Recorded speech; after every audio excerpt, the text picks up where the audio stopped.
New fund offers বর্তমানে share বাজারের অত্যন্ত উন্নত অবস্থা থাকার ফলে ক্রমাগত বিনিয়োগের সুযোগ খুঁজছেন বিনিয়োগকারীরা। বিনিয়োগকারীদের মধ্যে একটি বড় অংশ মনে করেন নিউ ফান্ড অফারগুলি বিনিয়োগের অন্যতম সেরা বিকল্প। বর্তমানে বাজারে কোন কোন ফান্ডে বিনিয়োগ আপনাকে ভালো রিটার্ন এনে দিতে সক্ষম? বিনিয়োগকারীরা বরাবরই ইনফো বা নিউ ফান্ড অফারগুলির উপর বিশেষ গুরুত্ব প্রদান করে থাকেন, কারণ বিশেষজ্ঞদের মতে একটি নিউ ফান্ড অফারে বিনিয়োগ করলে বাড়তি রিটার্ন আসার সুযোগ বর্তমান থাকে।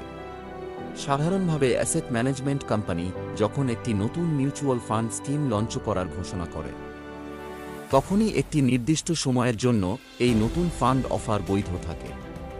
সেই সময় ফান্ডের বৈশিষ্ট্যগুলির উপর লক্ষ্য রেখে সুযোগ বুঝে বিনিয়োগ করেন ট্রেডাররা। সম্প্রতি যে সমস্ত নতুন ফান্ড লঞ্চ হয়েছে তার নিউ ফান্ড অফারগুলির মধ্যে কোনটিতে বিনিয়োগ করলে ভালো রিটার্ন আসার সম্ভাবনা রয়েছে? এই প্রশ্নের উত্তর খুঁজছেন ক্রেতারা। এই বিষয়ে নিজের গুরুত্বপূর্ণ মতামত জানিয়েছেন ইনভেস্ট4 রেডিও বিশেষজ্ঞ আদিত্য আগরওয়াল। কি জানিয়েছেন তিনি? রইল নিম্নলিখিত বিনিয়োগের বিকল্প হিসাবে নিউ ফান্ড অফারগুলি কেমন? এই প্রসঙ্গে আদিত্য আগরওয়াল জানিয়েছেন, নিউ ফান্ড অফারগুলি আপনার জন্য বর্তমান সময়ে উপস্থিত মিউচুয়াল স্কিমগুলির উপরে বাড়তি সুবিধা প্রদান করে।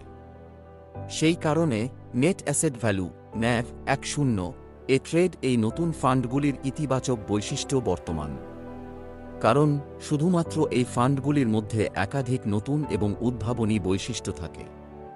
এছাড়াও এই নিউ ফান্ড অফারগুলি বিনিয়োগকারী হিসাবে আপনাকে বেশ কিছু খাতে একটি এক্সপোজার প্রদান করে, যা বাজারে উপস্থিত অন্যান্য স্কিম এবং মিউচুয়াল ফান্ডগুলি আপনাকে দিতে সক্ষম হয় না। সেই কারণেই বিনিয়োগকারীদের এই নিউ ফান্ড অফারগুলির প্রতি বিশেষ টান রয়েছে। এই নিউ ফান্ড অফারগুলি থেকে আসতে পারে বিরাট মুনাফা। বর্তমানে শেয়ার বাজারের অত্যন্ত উন্নত অবস্থা থাকার ফলে ক্রমাগত বিনিয়োগের সুযোগ খুঁজছেন বিনিয়োগকারীরা। বিনিয়োগকারীদের মধ্যে একটি বড় অংশ মনে করেন নিউ ফান্ড অফারগুলি বিনিয়োগের অন্যতম সেরা বিকল্প।